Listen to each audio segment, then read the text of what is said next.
And in 3, 2, 1, got with me here, Drew. How goes it? Oh, it's going pretty good. This last few days has just been a total kind of like eBay rampage. I've been trying to make my 10K goal by the day I got here to do the podcast. And you did. And I did. I'm at $10,295 today. That's awesome. Took 204 sales to get there.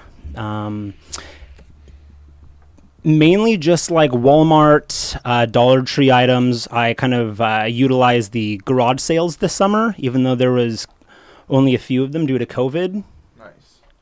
Garage sailing it up. How much time out of your day does, some guests talk really quiet and some guests talk really loud. I'm still dying. Like, I have to guess before the guests get here. I'm like, should I max out the mic? But you have good mic. Like, some people end up talking like this far away, so I have to like crank it up, but then it's too loud.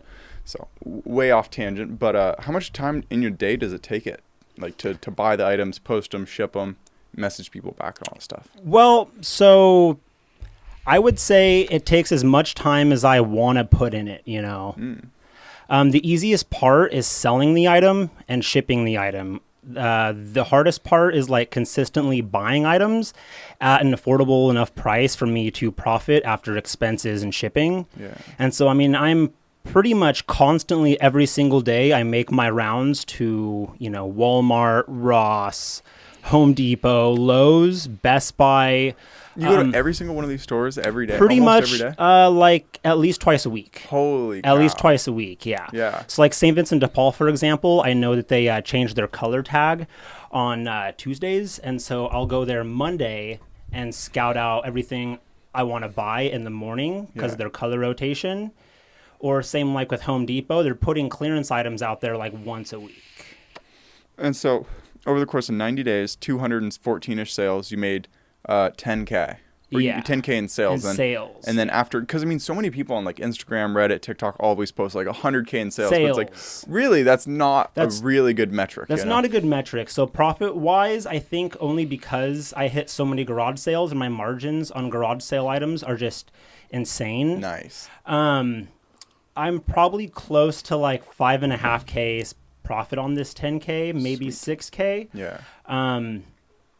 Most of the year when I'm just doing retail arbitrage from like Walmart, and garage sale season's like your time garage of sale year, season's huge, Nice. That's when and you make estate sale. Oh yeah, estate sales I honestly kind of stay away from. Really? Seems like people are dying all year round. Seems like that'd be your bread and butter. They're dying all year round, but what I've noticed is I've been to a few just this last month, and it seems like now they have these local companies that kind of capitalize on that, and so they go in, they contact the family, and they completely take over everything, and they're really, I wouldn't say good with their pricing, but they're pretty up to date on what things are worth. Yeah. And so it's not like a garage sale by like bereft family members. It's more of like an actual organization. It's an organization that comes in and the family's trying to get as much money as they can. Yeah. So there's not usually a lot of room for me to make profit, Damn. The few things I see there that if I had like a bigger shop and a truck is furniture. Yeah. I see super nice Can't like really handmade. ship that though. So then you have to like sell stuff. So do you enjoy like the process of selling stuff? Yeah. So I only just recently got on eBay. I'm gonna take the mic. I'm gonna put it like right there, Golden. I've always, I think I started when I was 14, selling on Craigslist, and then I do OfferUp, Facebook Marketplace, and only recently did I just start really pushing the eBay thing. eBay life, yeah. After watching a few YouTubers like Reezy Resales, Walter Blake Noblock, who I recommend everybody to. Nice. He's like a good person if you're trying to get into retail arbitrage for the first time. I'm surprised you didn't hop on like Ethereum and NFTs like immediately. It seems like your So I kind of jumped into the Bitcoin game. I mean, not to like change gears, but I hopped into the Bitcoin game when I was 18, so 7 years ago. Nice. And at this point, I've made almost $60,000 on Bitcoin mining. Score. It was kind of just happen chance. I was on Facebook on this computer group called My Extreme PC. At the time, Bitcoin, it wasn't really hugely talked about, This is like probably 2015, 2014. Yeah, it's still pretty small. Like 2018. Pretty small, you late know. 2017. And I just kind of saw what I thought at the time to be a bullshit post. Someone said that you can make money just using your graphics card. Yeah. And I was like, okay, sure. And the program, it was called Nice Hash Miner. And so I clicked on their link and I typed in my graphics card and my cost of the electricity at the time, which was your like parents 5 cents. Did you just not even tell your parents? No, I lived in my own apartment at 18. Wow. Yeah. And so, Young out. I kind of had to, but, where's I at with this? So I realized by clicking on the link, it told me that my GTX 970 graphics card I had at the time would profit me about $6 a day after electricity costs. And I was like, all I got to do is download this miner and $6 a day. press score, you know? And, absolutely. And so the first month I did it, you know, and I had like the $180, $200-ish dollars. And I cashed out and bought 2 more GTX 970s, slotted them into my computer, you know, month 2, you know, you do the math, that's $18 a day times 30. Score. And since then, and then the price triples, quadruples. Well, the price was kind of stable there for a minute, you know. I remember I first started, it was like 3,000 a Bitcoin or something like that, or 4,000. And I was just cashing out every single month. I didn't think it would be a long-term investment. Oh, you were cashing out. So you didn't hold any Bitcoin at the time? No, at the time, no. I cashed out every single month. Yeah. And I bought more hardware every single month. That's funny. So the month 3, I went and bought a whole nother computer, because on each computer you can only attach like 3 graphics cards because the PCI slots. And I think by like month 3 or 4, I had probably 10 graphics cards going, and I ran into the problem. You know, I didn't know anything about electricity in houses. My breaker kept flipping. Yeah. Because I learned that, you know, you can only run, I think it's like 15 amps through a circuit. So I'm like, oh God, okay, how do I establish, or like, how do I fix this problem and try to get this mine established? So I did my research, talked to my crazy neighbor. He said to run an extension cable from my bathroom, because it's on an opposing circuit, and that kind of held me by. And then at this point, I was making probably $70-$80 a day off Bitcoin. Score. And when you're 18, you're making a salary. Literally, I mean, I was working at Goodwill at the time. You know, back when minimum wage was, I was making $9-10 an hour. You know, so I mean, that was so much money. I kind of just didn't really know what to do with it at the time. You know, I was just young and dumb. Yeah. I moved at 20 years old. I moved into the 2-bedroom apartment I'm in now, and I had like $12,000 in cash. That's how I was able to get... Not in Bitcoin. Not in Bitcoin, in cash. I kept cashing out, and that's how I was able to get into the apartment I'm in now. It's because I didn't have like the rental history or anything. But I'm like, on hey, your rental application, what's your job? I mine Bitcoin. I mine Bitcoin. So I'm going to wreck your outlets. How about that? But yeah. but it's stable income. It was stable, and then I remember, I think it was 2018, 2019. In mining, they refer to it as like the difficulty in the mining hash. It was like, or like the halvening or whatever. Yeah, like the difficulty. The difficulty increases, and it was quickly becoming not profitable. Bummer. And so I also broke my foot at the same time. How? So it just kind of seemed logical. Okay, cash out the rest of my Bitcoin, sell all my graphics cards, you know, all my racks of GTX 1080s at the time. Yeah. Try to pay off some of my medical, because that was like a $30,000 expense. Oh my God. And the 2 years before I broke my foot, I kind of just used the Bitcoin money to like experience life, you know, to kind of go out, and I wouldn't say party, but kind of party, you know. Nice. Like, it's not often that you're 20 with fucking that much money. With that much money, you know, passively. But a broken foot, so parties could Well, slightly... I broke my foot at like 23. Like, okay. So for 3 years, I kind of just... Kicking a rock, or what happened? A $30,000 medical fee at that age, I mean, that's debilitating for someone who's like grinding that hard. Yes. And so I had been grinding that hard. I had kind of spent down to the last of it. You know, I had like probably $6,000 or $7,000 just doing odd jobs. You know, I work for a friend's house moving company, or, you know, just kind of floating because I have this money to pay my bills. You know, it's fun to go to bonfires. It's fun to hang out with people all the time, just not have any responsibilities. Would you just always come with alcohol? You're just like the life of the party, I imagine? Well, only because I had stuff that people wanted. You know what I mean? I became the guy that was like, it's kind of illegal, but I was selling like Rolling Rocks and Pabst Blue Ribbons at every single party. I'd roll up there at the 224 packs. That's funny. And just be the Bong guy and Pabst Blue Ribbon guy. Nice. You know? It's hilarious. Every single out, you're partying, you're still selling.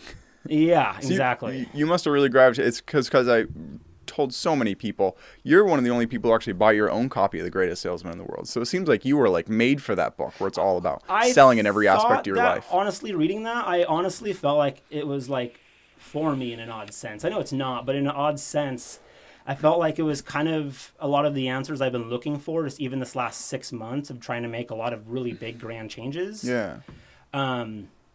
And I didn't really have like a guidebook, I guess, to go on. You know, I've read other so-called self-help books. So many of them are so bad. And, you know, there's bits and pieces, there's nuggets of truth, you know, there's nuggets of wisdom I can gain. But I feel like this book, just like every single paragraph is basically a nugget, you know. There's just... It's solid. It's so solid. Nice. And you just hit scroll too. So you've been doing it. You may be one of the only people. Most people I give it to read it all the way through in once. They're like, fuck it. Most people probably don't feel like it was made for them. But you've been reading it morning, afternoon, and out loud at night for a little over a month now. yes. It's awesome, man. Originally that started, I was reading it to my partner and to my dad, just to get through the first 7 chapters. I would read it aloud to both of them. Mm-hmm. And they kind of, I guess, they were interested, but not really like I was. And it was hard for me to find time with both of them there to read it. So, I mean, it took me probably a week and a half to get to like chapter 5. Which is just the fiction part of it. Yeah, which the is a fiction fun story. part, which is a great story. I'm excited for the end. And so it was taking time to just get through that because I was trying to coordinate both of them to be there to read it aloud to them. Totally. And so one night I'm like, fuck it. I'm just going to read chapters 6 and 7 myself. And then I read chapter 8. Scroll marked 1. And then Today I begin a new life. That was the 5th or 6th of last month. Nice. And it kind of hit me. I'm like, oh shit. I was like, tomorrow I kind of like, I have to do this. Yeah. You know, I can't just read this out loud, hear myself say it, and then not do it. You know what I mean? And it's almost come to a point where, say, like, first thing I do in the morning is I hop on my inversion table and I read upside down. Wow. And then right before lunchtime, I read before lunch, not after lunch. Close enough. And I find myself now, if I'm doing something that's going to, like, I guess, hinder my ability to read when I'm supposed to, I start getting, like, anxious, you know? Yeah. It's almost become like, literally, it's a part of your life. A part of my life, just like the book's saying, a massive part of my life. I like it. I'm on chapter 6. I just started, or scroll 6, and she just started scroll 5. So we're roughly halfway through. It's wild. I don't think I've had this much like regularity in any aspect. Like, I've never had a habit that I do for 6 months, 3 times a day. So I'm like, for me, it's just a massive change to show myself like, oh, it's possible to just read because before this, did you read? Like a lot? I read a lot. I honestly read so much growing up because it was kind of like my escape. That growing, or like as an adult, I kind of veered away from it because I feel like I just overread, you know? And so no, honestly, this is the first book which I picked up other than Rich Dad, Poor Dad by Robert T. Kiyosaki that I grabbed and I finished. What do you think of it? Robert T. Kiyosaki, I've read it twice now. Cool. So you liked it? I liked it. Honestly, it's a really unique perspective, and it kind of was a good frame for my life because I feel like I grew up with the typical poor dad and the kind of poor family who just makes poor decisions. You know, it's this might sound bad, but like a lot of my family is kind of the like Camel cigarette, Mountain Dew drinking, kind of don't really care about, you know, what made you different? Having like, good at what habits. age were you just like, dude, I'm going to sell 24/7. Every waking minute, I'm going to be making money. Like, did you just see and veer off the opposite direction? Do you have any siblings who follow your parents' direction or more of yours? So that's such a shift. With the selling, my dad, he's an interesting character. Let's just say that. And he likes to hustle, I'll just put it. And he likes to sell things, you know, pawn shops. He's like always been the classic like garage sale pawn shop kind of guy. And he was trying to teach me a lesson at 14. And he told me about how expensive it is to live and how expensive I am. And 14. Yeah, 14, Yeah. you know. And I was like, okay. And he's like, if you're going to live here, I need help with the bills. Otherwise, you're going to go back to your mom's house. You know, he's just like, I simply can't Maintain it. And I'm like, okay. He's like, I want $300 a month. Whew. And I'm like, that's incredible. And he's like, that's only $10 a day. Reasonable. I was like, okay. And I remember he's like, why don't you try to sell stuff? You know, he's like, or you can go and mow the neighbor's lawn. Or he gave me the idea to spray paint people's addresses on their curb. Totally. The classics, you know? Yeah. And so I went around with my Oregon duck colored spray paint for a whole summer and did that. And I had 2, I guess, landscaping clients at the time. Fun. You know, I mowed their lawn horribly. As a 14-year-old would. Yeah, you know, and I don't think I made rent every month, but most, or I guess, rent or bills, whatever. Yeah, whatever a 14-year-old would call it. Yeah. I guess. Almost every month. And a lot of what ended up making me my money is I would take my shitty Kodak EasyShare camera at the time, and I had a junky Sony Vaio laptop, and I would take pictures of anything, you know, a football and a basketball, picture frames, my old Vans shoes, anything, and I would just post them on Craigslist. Like a picture. Yeah. With a half-assed shitty title and description. Yeah. And my dad told me at the time, he said, how do you catch a fish? And I said, he said, with a fish hook. The dynamite. Right? And I was like, okay. And he said, how do you increase your odds of catching a fish? More fish hooks. Cool. And so I just started, you know, he's like, just make tons of sale posts and figure it out, kind of. Yeah. And I started selling kind of out of like anxiety, you know? Then not wanting to go back to your mom's. Yeah, just not wanting to go back to my mom's. Do you talk to her, right? Like, if she listens to this, will she take like offense by you saying that? Not a lot of people would like say, like, I get like some people very openly say stuff like that, but yeah. I love my mom. You know, I accept her as who she is. I'm very thankful for my place in this world. You can't help people's choices. All you can do is really be there for someone. And sometimes, I guess, when people just don't have their mental taken care of, it can kind of... It's like we all present a certain energy, and if their energy is just too bad, I guess, I don't want to put this in a bad way. You just don't want to spend time. You just don't want to be influenced and be around them. And Pretty like, much, yeah. Would you be down to talk about like your origin story, your lore? I mean, your most recent like post was quite enlightening. Like when I read it, I was like, holy cow, I had no idea. You know, and it kind of directly relates to all this. Is it something you're open to talking about, like just how you were born? Absolutely, and since then? Absolutely. So, would you like me to just like start from the beginning on that post, essentially? Yeah, I'm curious to have you kind of elaborate on it more, because so many questions come up.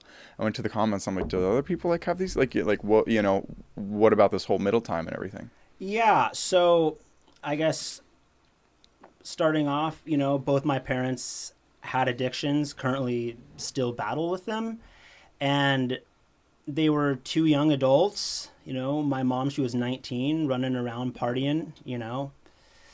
My dad, he was like 30 years old. He's quite a bit older.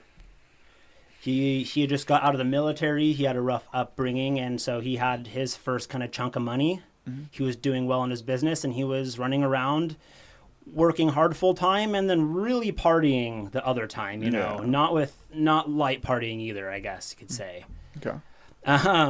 And so was my mom, and they kind of found each other in that party kind of scene. Party sphere, you know, and back in the 90s, you know, things were, I guess, like today, I think of party drugs as, you know, like mushrooms, acid, you know, that type of thing. Back then, it was like cocaine. Even still, it's pretty prevalent. Methamphetamine was fucking huge. Yeah.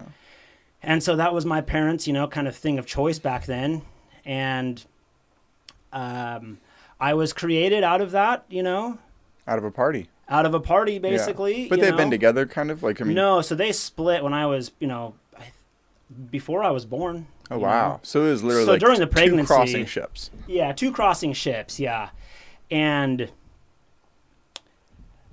so I was kind of thrust into that, and so my mom kind of did her best to raise me, you know, as like a single mother. Because my dad, he totally just took off and was doing 20. A single mother at 20 yeah, a single years mom old. at 20. That's yeah, young. That's not even like a single mother at like 30 or something where it's like you've had footing for a decade. Yeah, It's like just as you're starting the world.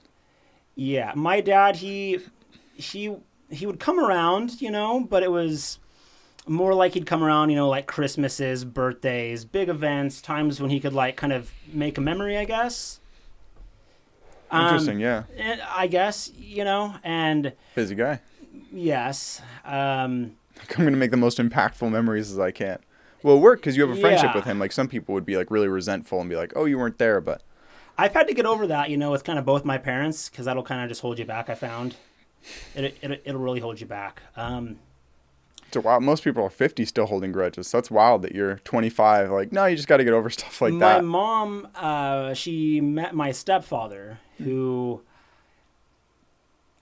he is not the greatest fellow, but in a sense, as far as his work ethic, that's one person in my life at an early age I was able to pick up on the whole concept of work ethic from. Stability. Nice. And that's why my mom got with him in the first place. You know, his family is very well to do.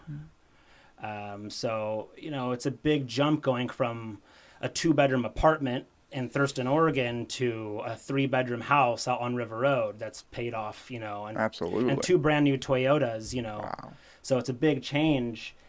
And I feel like when you're kind of going to that type of environment out of necessity, it can kind of allow things that aren't the best to happen. That's all I'll really say. Yeah. You know, and it's not the best for a child, especially when that other person isn't really... To go to a better life out of necessity? I'm trying to be vague here with that. Yeah, I'm because so I don't like curious. slamming on people, you know what I mean? Yep. Basically, it was the typical stepdad experience. You know, Classic. he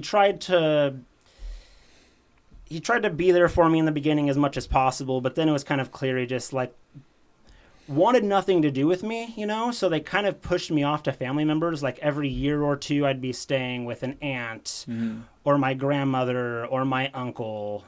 Then they'd have me back there for a summer or a school year type of thing. As you've grown up, do you get that mindset more, or would you fight against it and go the opposite direction? Like, if you were in a position where you were a stepdad, would you, like, are you a place where you're like, oh, I get it, like, where you're, like, marrying the person, not, like, the whole family? Or would you, like, do your best to forever always take in those kids? I would do my best, but that's a hard thing, you know? I feel like taking the role of a stepdad is more than most people really think at first, you know? You're not just accepting this woman into your life, you know, or this man into your life. You're also accepting their children and all the responsibility that comes with and their quirks. And kind of their ex-partners in many ways. Yeah, their ex-partners. And also you're kind of assuming that responsibility as dad, you know. Are you ready to prepare this individual for the world? Yeah. You know, are you ready to really stick that much into this person that's, I guess, you know, it's not even yours, you know? It's a weird way of looking at it, but it's at some deep biological level. It's funny because that's what Kenzie and I keep coming to the realization of, is like a lot of men and women feel differently about like taking care of something that's not like genetically related to you, you know? So, but I mean, like a really big role model in my life, a professor who came on not too long ago, he has adopted like 2 or 3 kids, and he like works specifically with like at-risk youth or youth who are like, I worked with Jackson Street Youth Shelter, like by being under him and working with him while I was at college. So I'm like, part of me does get that. It's like, oh, whoa, this is really impactful and so, like meaningful in so many ways, you know? I agree there, and I just think for the right person, I mean, I personally could do it, you know? I think it just takes the right person who's open and loving, you know?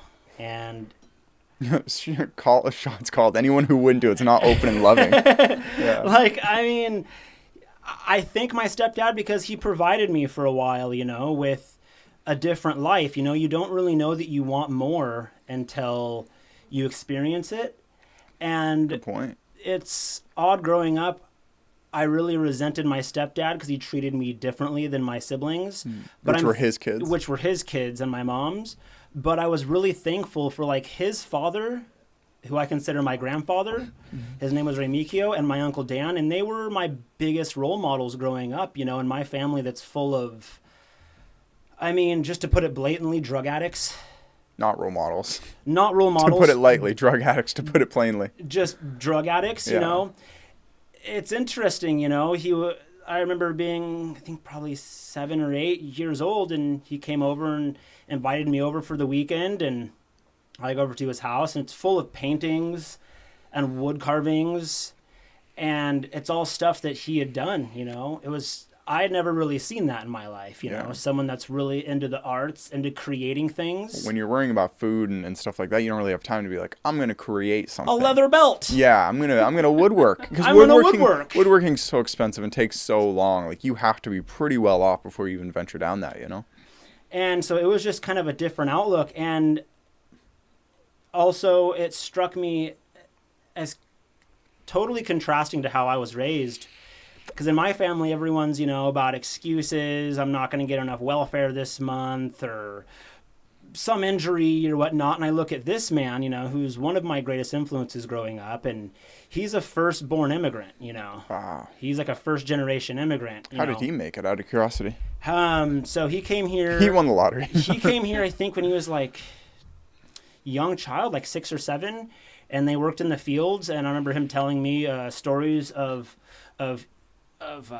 having to cut the holes or the fronts of his shoes because he was outgrowing them. Wow. And then having to put cardboard in the bottom because there was holes in his shoes.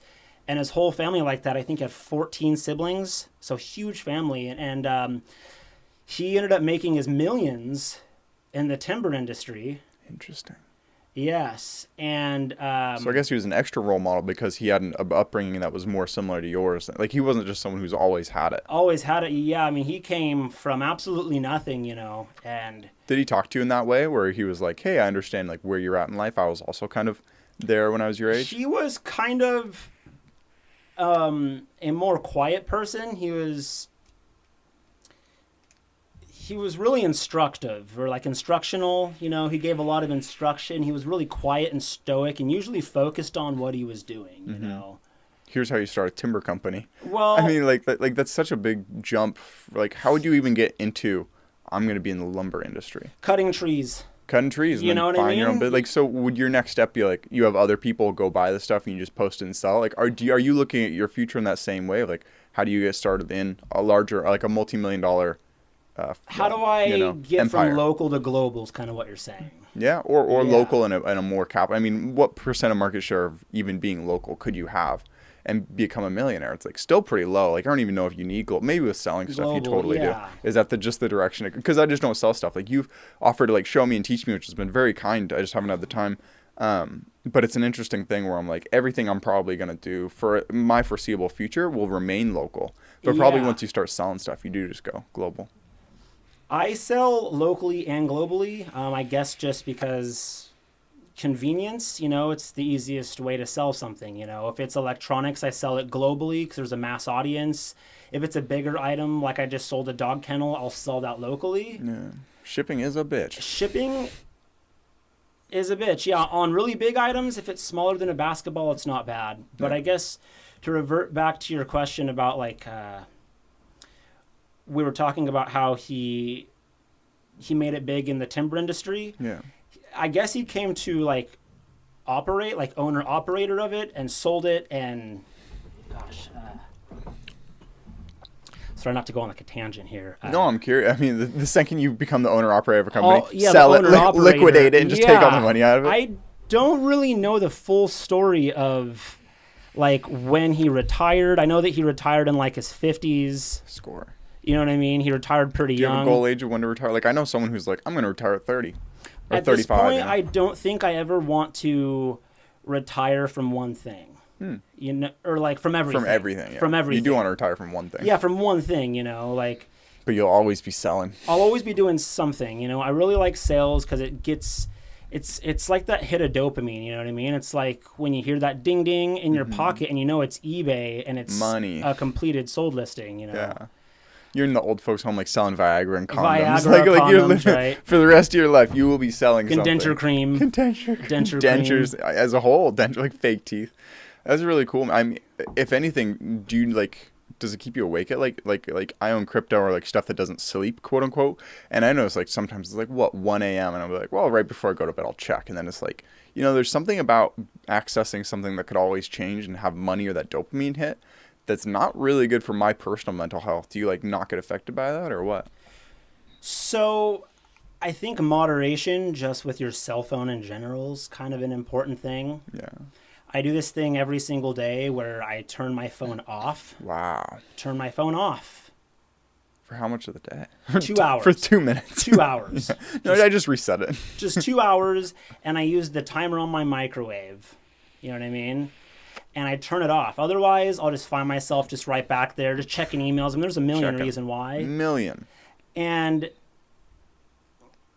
in the morning, I have to turn off all my notification sounds except for my alarm that goes off, because the sound of notifications from eBay will wake me up before I'm supposed to be up in the morning. Yeah. And I'll just like hear it, and subconsciously I'm like awake in my head. I'm like, oh fuck, there's sales to money.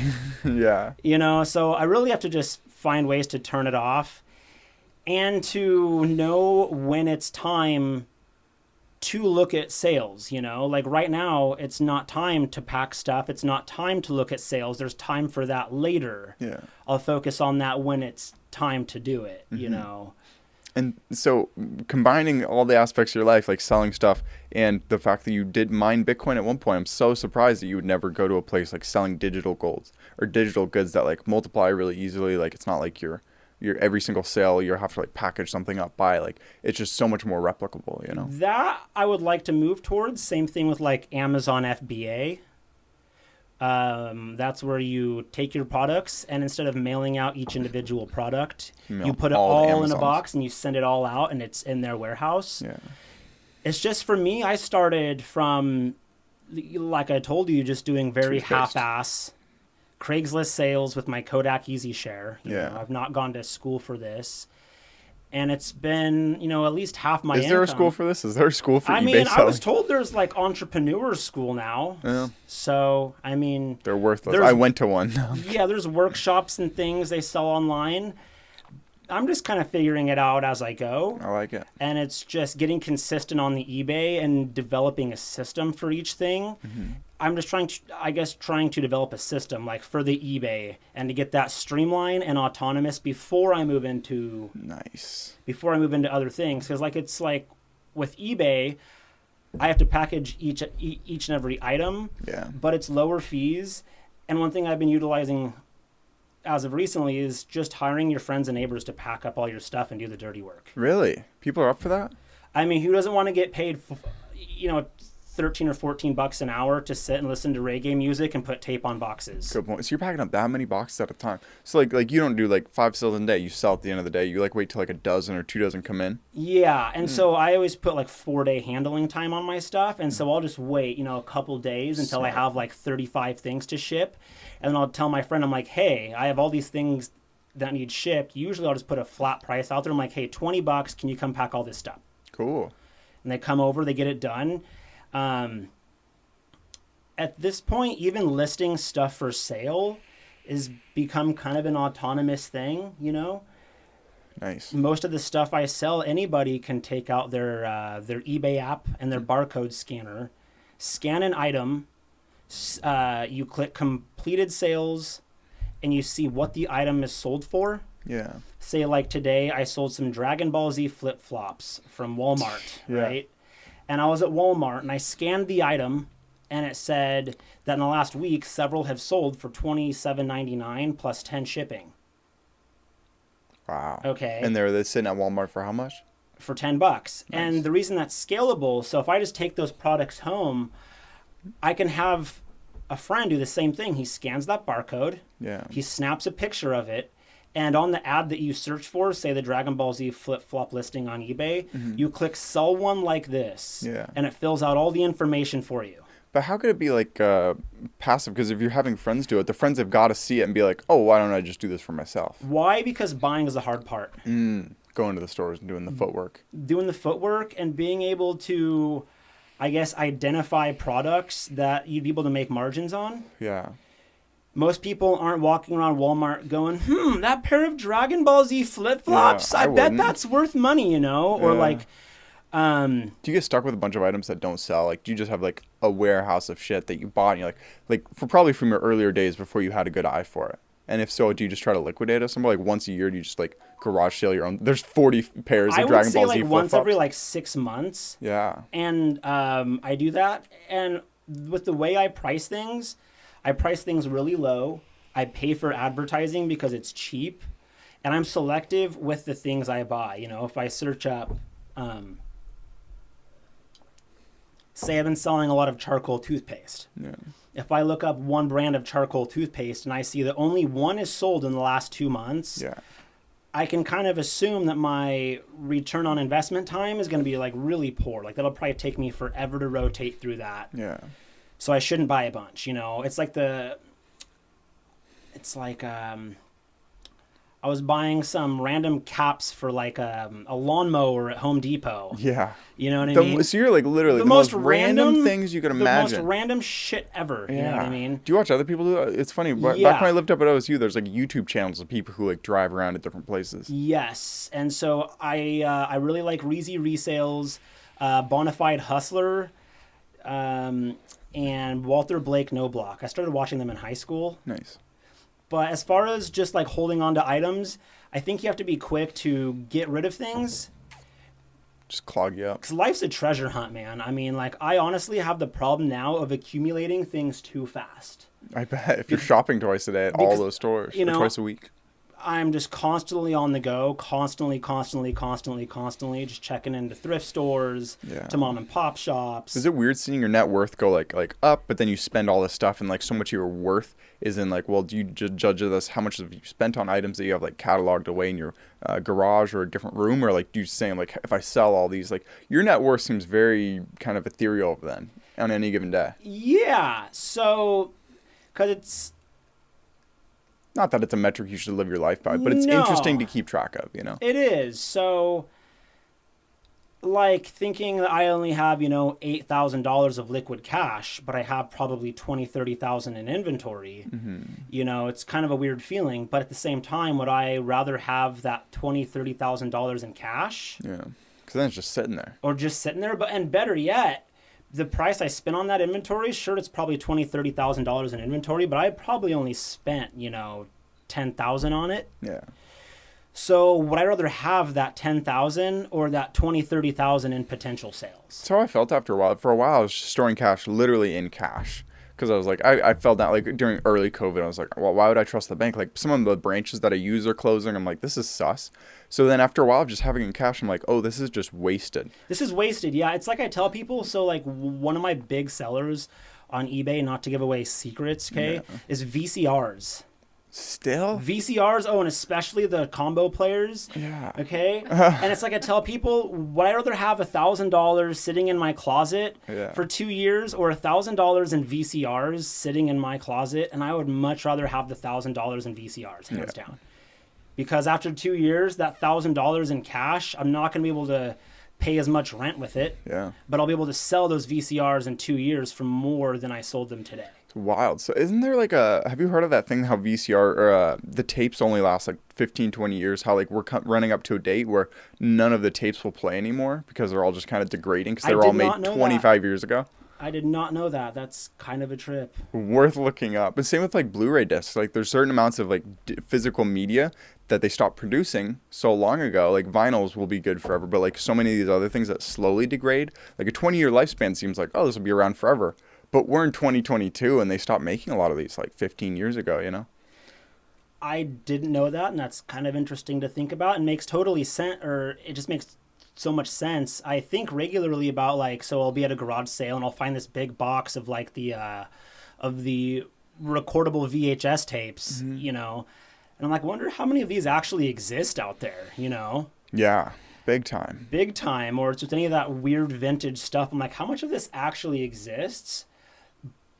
But I think there's just always more. I mean, we pumped out so much of it in the 90s, 2000s. I think they'll be finding vintage crap for the next 20, 30 years. I don't understand the vintage crap, and same with like the collectibles that like people like have in store. It's like I've gotten to a place in my life where I'm trying, like, I mean, you see our place, like this is pretty much all my clothes and everything I have, purely because of like I got to this place where I had all these items and I just felt trapped. I was like, trapped? Why do I have so much stuff? So I've just been giving away or selling most of the stuff that I don't want. Yeah. Everything has to have a use now. It's like a lot of people like having items that it's like, well, it's just nice to look at. Like, it's just nice to look at. People, I think they kind of like identify with items. You know, it's not Tiger and his vape.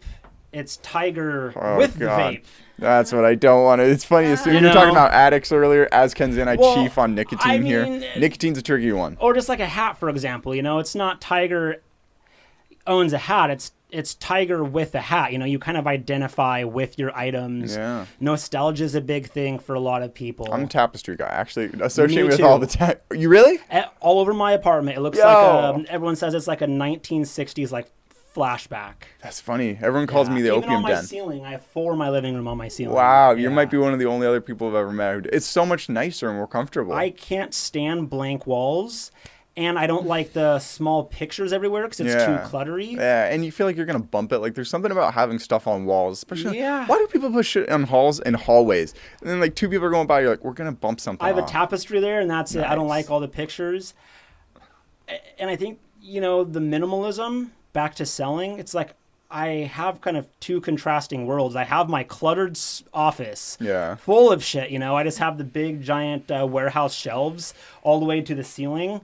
In my tiny like 11 by 14 office. I mean, it's cramped, but it's all very organized. But it's like you turn around 360 and there's stuff to the ceiling. Yeah, one room in my house I'm a hoarder. The other one's you're a minimalist. Yeah, exactly. That's funny, man. Exactly, and I kind of have to relax. You know. I bet. Yeah. I need that just low stimulation. Just I can kind of relax in my living room or on my back porch. You know, with all my plants. That's my low stimulation. Just kind of relaxed time, you know, because I feel like I'm going 180 miles an hour. Do you ever take like a week or a month off? I mean, the items aren't going to go bad. They can just sit there. Yeah, and so that's one of my things. I made a post recently. I don't take days off. I take vacations. My biggest getaway, I find, doesn't even really take that much money at all. It's just camping. Nice. It's just around camping. Here? Where do you camp? So like that's the real secret. So like in August, we went and camped for 6 days at Honeyman Park. Nice. We had to reserve our spots like 6 months in advance. Usually I go to like Clay Creek. Cool. Because it's like, you know, down like a single lane, 10 miles out in the middle of nowhere, but they have running water even. So it's kind of cool. Sitting out there selling stuff to frogs. Right, you know. So you can completely shut it off as long as you're like on a week. It's funny because my life is starting to become like I work every day. Yeah, me too. Between like a job and then also doing a show, it's like it's just this weird, you're never off the clock, and it gets tiring in a weird way, doesn't it? Even though it's like maybe it doesn't add up to be all the work in the world, not ever just letting it go kind of weighs on you. It kind of, but at the same time, I feel like if you're really enjoying what you're doing, there's not a whole lot else I'd rather be doing. You know, there's not a lot of other things I find as stimulating as the game of making sales. You know, to me, it's a game. It's literally, I'm running around. It's like a treasure hunt. Yeah. I'm scanning stuff to sell. I'm like, ooh, I can make $80 on this. I'm surprised you don't video it. I can make $50 on this. I'm kind of getting there. Nice. You know? I'd like to. You have the GoPro on your head and everything. But it's like time lapse it. It's like when you're really enjoying yourself and you can just kind of be in the moment more. I don't feel like I need too many days off because I just enjoy it. It's awesome. It's cool to find something like that, man. Especially this, or like a lot of people go through their whole lives kind of like if they do retire, have free time, they're like they don't know what they like anymore. Yeah, and that's the thing is like my life basically consists of a bunch of projects that I enjoy doing, which result in me earning money. Score. The only thing I do outside of there that's not like my own business is I'll DoorDash probably like 12 hours a week just to make myself get out of the house more and to drive around. Yeah. You know? Cool. But like I just enjoy what I do, and I guess if that changes in the future, if I stop enjoying it, maybe Yeah. I'll shift You gears. feel like someone who belongs in like a New York kind of place where it's just like you're literally living in like one of the quietest places where it's like you go around and everyone's just like, oh, I just garden or like do one thing, and you're just like grinding. You're like big city living in a small town. I guess it wouldn't even be big city though. I just consider it like life's really short, you know. Is Life it though? Sometimes seem agonizingly long, doesn't it? No. I mean, if I'm doing something extraordinarily difficult, maybe. Mm-hmm. But to me, days kind of just fly, you know? Weeks fly, Yeah. months fly. You know, if I'm doing something really difficult, if I'm lifting weights, sure, that half an hour kind of stretches on. But it's like, just in general, you know, if I live till 100, that's 36,000 days, right? 36,525, including leap year.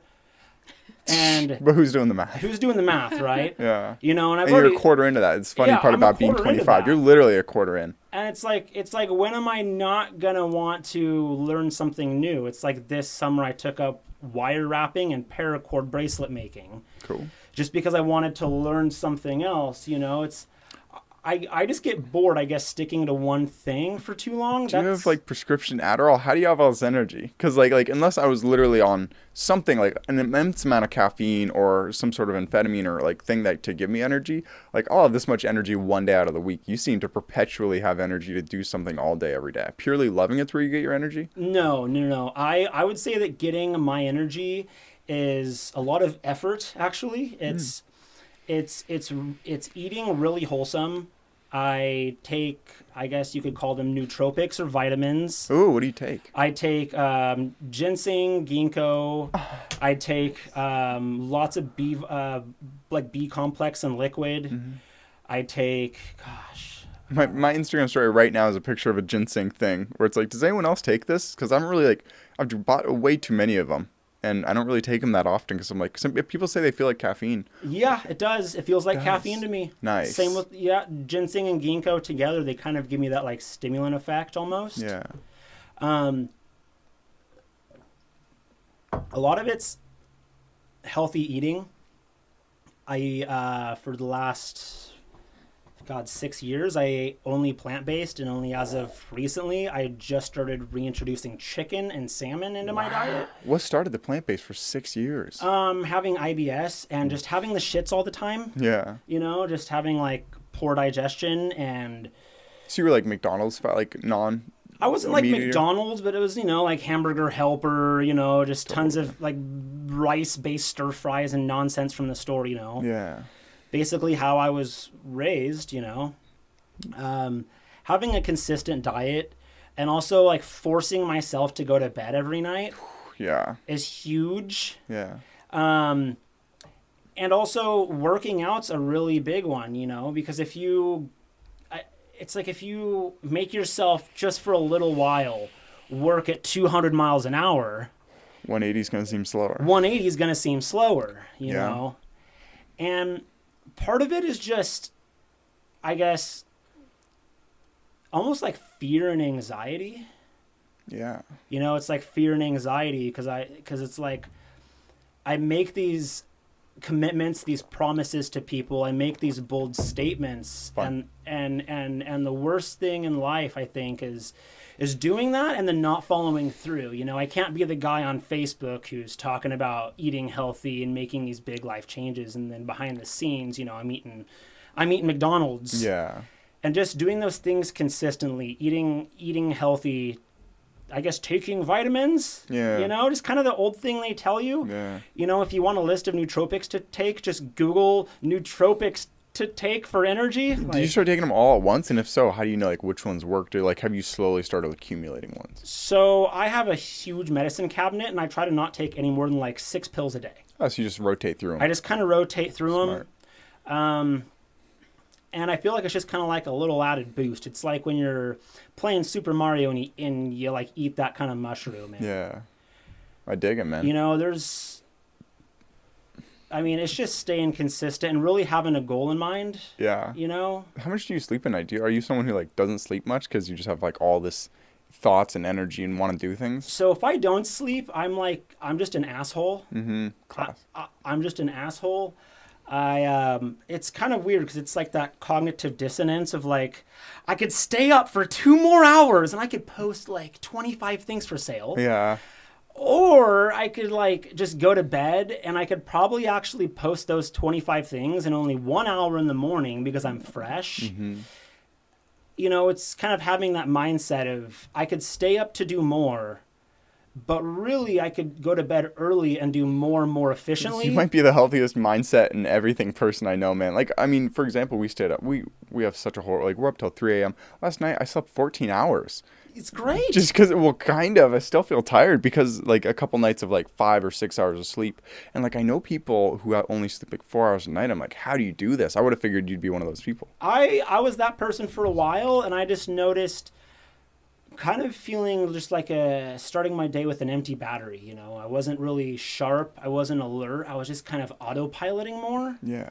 Not really being, like, in the moment as much, being able to like think critically, really analyze like what's going on around me. I was just kind of droning, you know, just kind of in that survival mode of 4 or 5 hours a night, going to my Fred Meyer job, doing the DoorDash, trying to make the sales work. And it's like you're just more efficient, I feel, if you sleep. Totally. And so do you have like a future in mind where you don't have one of these other jobs, you just work for yourself? Seems like you're almost the whole way there. Or do you enjoy having like a day job and doing these things on the side to grind? I hope to get to the point where I don't have to, I hope to get to the point where I have a wide enough variety of my own businesses to where I don't feel bored just doing those. Yeah, you're like one of those six passive incomes person. 3 or 4. 3 or 4. 3 or 4. Be killer. Be hard to keep track of, honestly. Like 3. Yeah. And it's not even passive. You know, I put pretty constant effort into all of them. That's what people don't get. Everyone's like, oh, passive income. Passive. I'm like, no, I'm constantly none checking of these out things. all Yeah. of them. It's not passive. Even like owning real estate's like not very passive. Like unless you have a client or a tenant who like lives there for like 5 years. And you're still doing maintenance and so much fixing clogged drains. And, yeah. Crypto is pretty much the only real passive income, it sounds like. Like that back when one, you were mining Bitcoin. I've kind of jumped out of. I kind of got tired of it. I kind of got tired You're tired of the most passive one.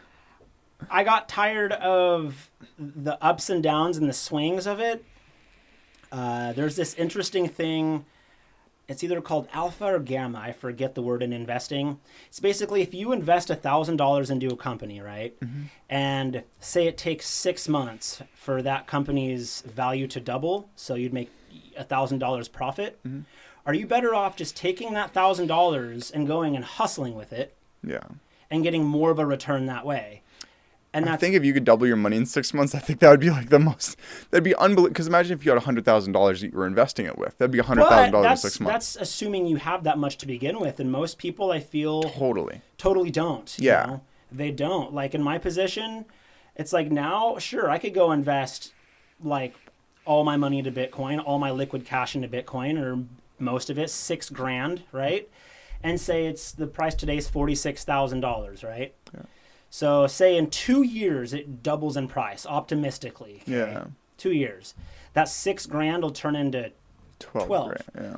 But for this next few months, I'm not going to have any money in which I could go to stores every single day and so you're buy just pretty stuff. much investing in yourself. So you don't hold any money in any like assets. You just hold yourself I have like in yourself. $800 in Bitcoin.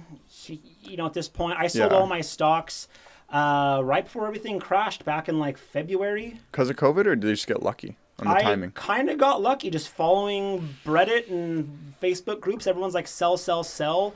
Back when Bitcoin was like in the 60s, I think like 60,000. I sold what I had left at like 49,000, which is about what it's back up to again. And I remember it dipped down to like 30,000 this last few months. Yeah. I love Bitcoin. I love the idea of letting your money passively grow. And if you're in the position where, say, you have $40,000 in the bank, you know, or even 10,000, you know, and that's just going to sit there, I would definitely say, you know, take that money out, grind. No, you gotta get up and sell. Buy items. It couldn't hurt to put $1,000, you know, into Bitcoin or whatever. Or 800. Or 800 or 500, you know. It is weird seeing like money like lose $300 in a day, but you didn't spend it on anything and you didn't do anything. Like, so you're saying that was like what was taking the biggest toll on you, was just seeing like you're working, you're like tracking your wealth, and then all of a sudden there's like a big downswing to it. Yeah. So just so I've been doing this 7 years now, and I've seen it rise and fall several times doing this, and that's like a huge amount of anxiety. And for me, I have, I guess, just like an addictive personality as it is. Don't we all? So, and for me, Bitcoin was just a really addictive thing, especially with all the hype and the media behind it. Yeah. And I kind of just had to just put my hands down after 7 years of going into it and kind of fritzing about. I made my chunk in my earlier 20s, spent it on being a dumb 20-year-old. Yeah, classic. And right now, if I find myself with a larger sum of money than I have now, say in 2 years, and putting $2,000 down on Bitcoin, that's just a hair off my chin. Sure, I'll do it then. But for right now, I'm making a faster return on my investments buying fucking VCRs. Yeah. I go buy a VCR for $5 or for $10 at St. Vincent de Paul, and it sells that night on eBay for 60 plus shipping. So it's like with Bitcoin, I don't see that type of return, Mm-hmm. I feel it. It's that just such a quick. funny world. Like I think of that and I'm like, man, if I could have like $1,000 in Bitcoin and I wouldn't have to do anything, so I could like focus 100% of my money on other things or take money. I guess like in many ways, like buying cameras and stuff is investing. It's just like, this is fascinating. Like listening to someone else who's on a different side of like selling and grinding and working and I making feel like money you just different have ways. to have more confidence in your money making ability. If you're someone that doesn't have confidence in their money making ability, like, okay, if I take this $1,000 and I'm going to go buy Mountain Dew and Bang energy drinks and weed and ciggies, then yes, of course, maybe you should put that in Bitcoin so it like forces you to be broke. Yeah. There's something too, not like how, like that money's not mine. Like that money's put away. Yeah. Where that's what I've realized, because I used to like buy and sell stocks, and I was like, oh well, this money I could always take out. But now that I just have money that I edge away, and I'm like, no, I don't have that money. It's way healthier to have look, because then when it goes down, you're like, well, I'm not going to sell it anyways for 3 years for or however. 3 years. Yeah. That's like the way I have to have it. Otherwise, I get that like, what am I going to do? And then I'm like, you just have to put it off your plate. Otherwise, it just much like buying items earlier in my life. Like I have just to try to carve out my mind space where I don't let things in it, where I don't think about that, because that'll take up 10% of my thoughts that day, or like the time, energy, and thinking and ability, So I'm like, I don't know, man. I applaud you for having all the energy to sell stuff. We hit an hour. Do you have anything you want to promote? What? An hour already? Unbelievable. You're just getting going. But we can do this again sometime. Fuck. Who do I want to promote? I guess just find a goal and go for it. Read this fucking book. Might hold it higher. Yeah, yeah, nice. Score. It's Mandino, the greatest salesman in the world. He's mentioned it a few times in his podcasts. I would seriously consider giving it a read. Drop your bad habits and try to make some new positive ones. Try. It's a slow process. That's why the first chapter, I'm like, I'm a different person. And then after like the next 5 months, I've like fallen into some of my bad habits again and lost some of the good ones. I'm like, oh, it's an active everyday thing. Yeah. It's tough, man. It is tough. It's like that energy drink in the corner of the room. You're like, oh, God, I could have a Red Bull right now. Yeah. Right. Yeah. No, I get it. And you're on chapter 2, which is I'll greet this day with love in my heart. And yes. Right behind you, love is my religion. I have that tapestry. I never put it up for anyone because I'm like, but you know what? This is the perfect time. I appreciate you coming on the show. Thanks very much. That time just flew by. Wow. Flies. People like talking. I like, honestly, yeah, it's I love just, talking. we just don't do it anymore. People don't hang out and talk. And so it's a joy. Thank you very much for coming on the show, man. Absolutely, Appreciate buddy. it. We're kicking it. All right. Peace out, everyone. Peace out. Damn, he just wouldn't shut up. That was a blast, man. That was really cool.